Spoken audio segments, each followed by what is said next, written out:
I'm D. Hicks. This is part of the HILT Academy. As you know, leadership can be very challenging, but sometimes we make it harder than it needs to be. Here's a simple change that you can make, and when you make it, it will make a big difference right away. The idea is, how do you use your time? If you're a leader, or if you are a manager, or a supervisor, or an influencer of people, and you and I have talked about this and we've learned some things over the years, you'll notice that there are a couple of big buckets of work that you do. Some of the work that you do is just like big long to-do list stuff where people treat you a little bit like Google. You know, they come running up to you and ask you a question, and then they hit enter, and then you spit out various answers to the question. Or they want a decision, and so they'll tell you, I need to do this, that, and the other thing. Is it okay? And you say, sure. Spend a lot of your time acting like that. In fact, you probably go to meeting after meeting after meeting where that's kind of the approach or the theme or the rhythm, I guess, if it were, of that meeting. There's just so much to do, to decide, to start, to stop, that you can find yourself after you've been in the role you're in for a while, and you know exactly what I'm talking about, overwhelmed with the details of your work.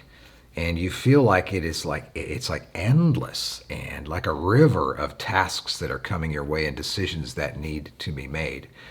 And then when those decisions are good and the tasks are complete and you are a part of an enterprise that works, then the reward for that is more. So you want to get really good at managing time.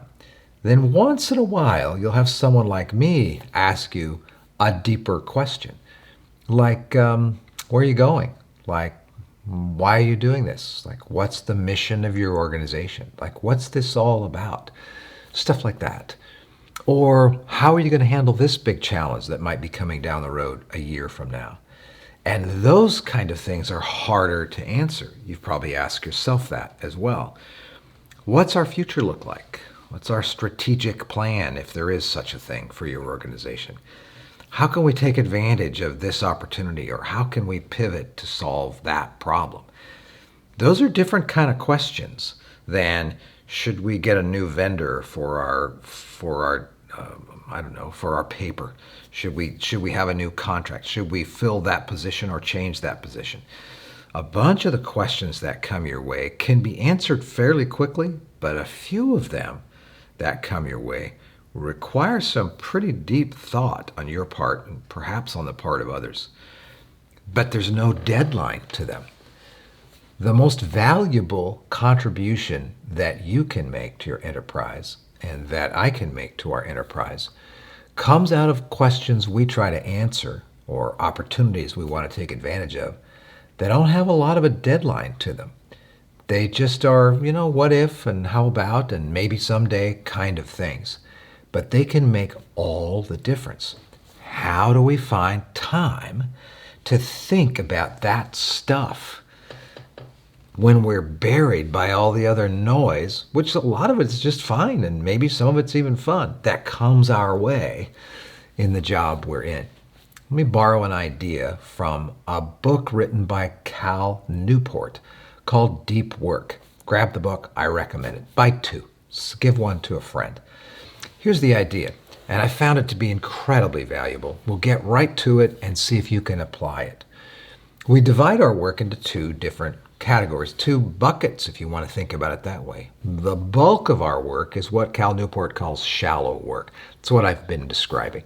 It's the work that you can do in a moment or in an hour. It's a work that has a really tight work cycle to it. Start, beginning, middle, and done, move on, that kind of thing.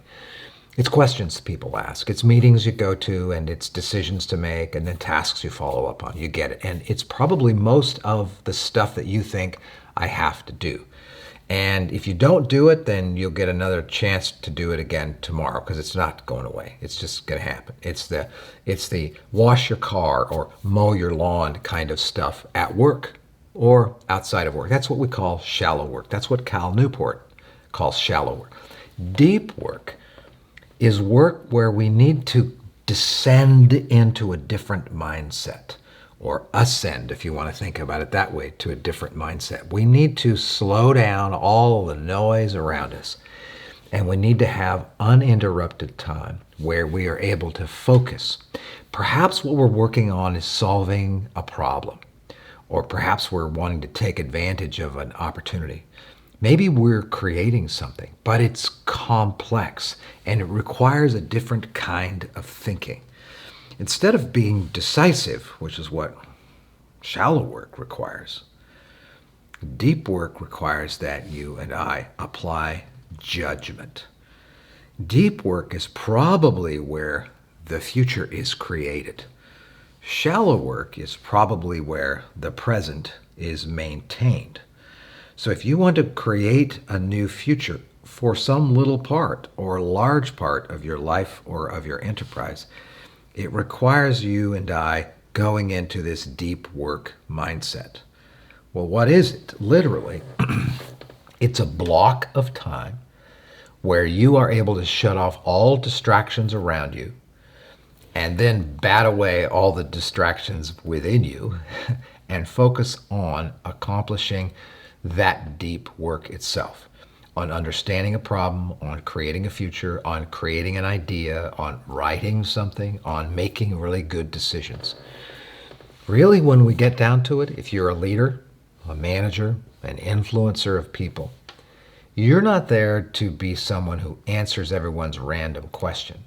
The reason, you know this, the reason you are of such great value to that work that you're doing is because you have good judgment.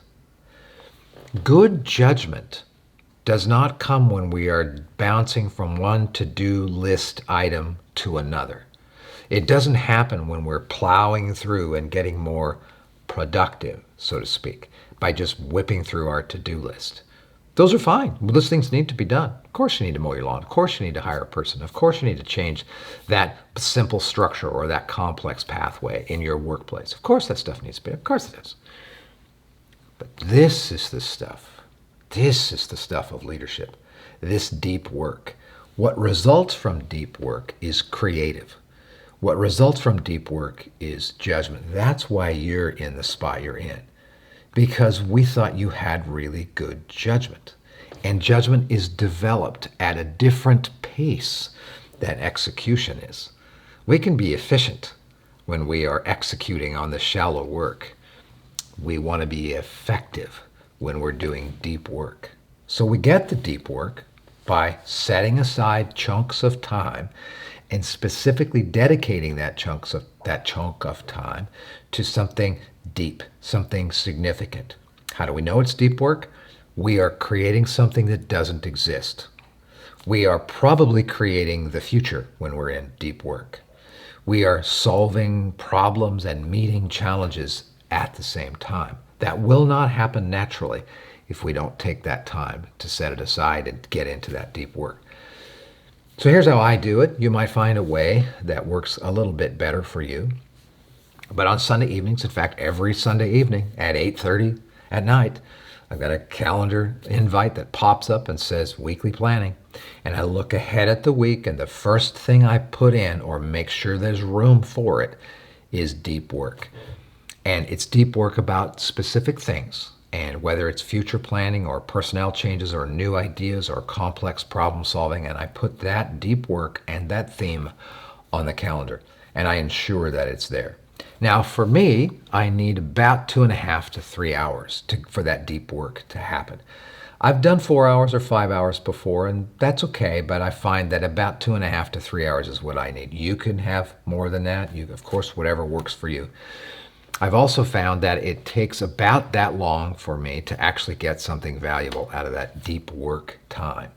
Why? Because it takes me 15 or 20 minutes just to get my head into this space.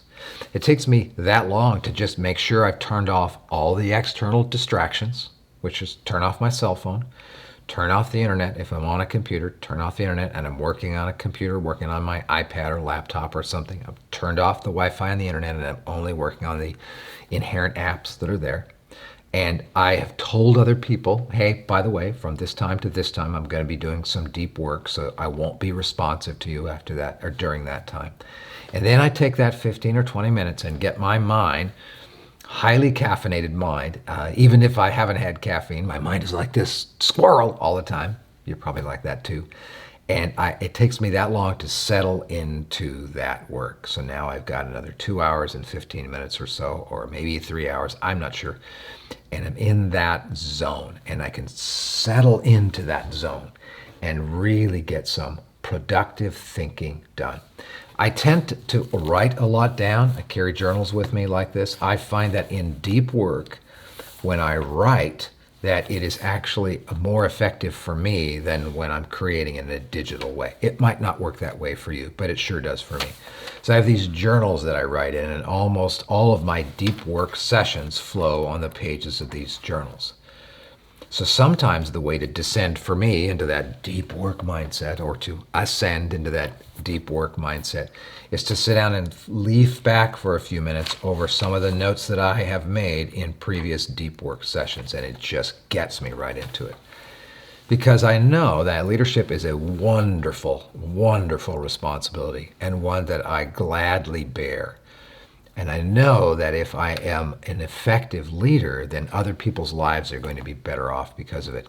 You know that too. People look to you to have really, really good judgment. Good judgment doesn't just happen. And it doesn't happen as quickly or at the same pace as that shallow decision making, I guess if you want to call it, happens on this side over here, task orientation. They're both important. I really need to schedule this because it'll always be put off, and it'll always be overwhelmed by the weeds that come from the shallow work that I'm doing over here. I hope this is helpful for you. I hope you can take some time, even right now. You don't have to wait till Sunday night to do it. Look ahead at the next few days.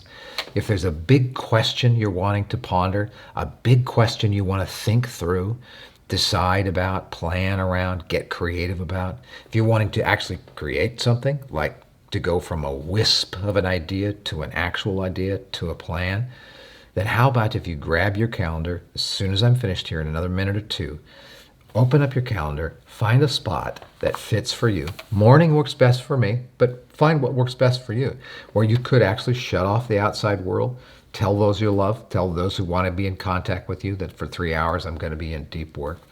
Put it on your calendar. You know, if it's not in your calendar, it's not in your heart. Put it on your calendar and then honor that deep work time when it gets there.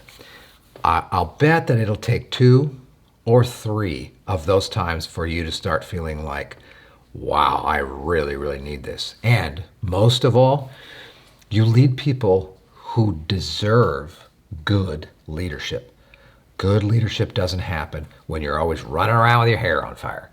You got to pause and go deep in order to make sense out of that. Again, thank you to Cal Newport for this really clear and wonderful way of thinking and of planning your days and your weeks to whatever degree that that's within your control. You know what? You're doing good work. Thanks a lot for sticking with me this entire time, and I really appreciate it. And if you like this, how about hitting the like button? And if you want to see more of this stuff, hit the subscribe button. And then if you want to know when this comes out, then hit the bell. How about that? So you know what? Here's to you. Have a great day. Do good things.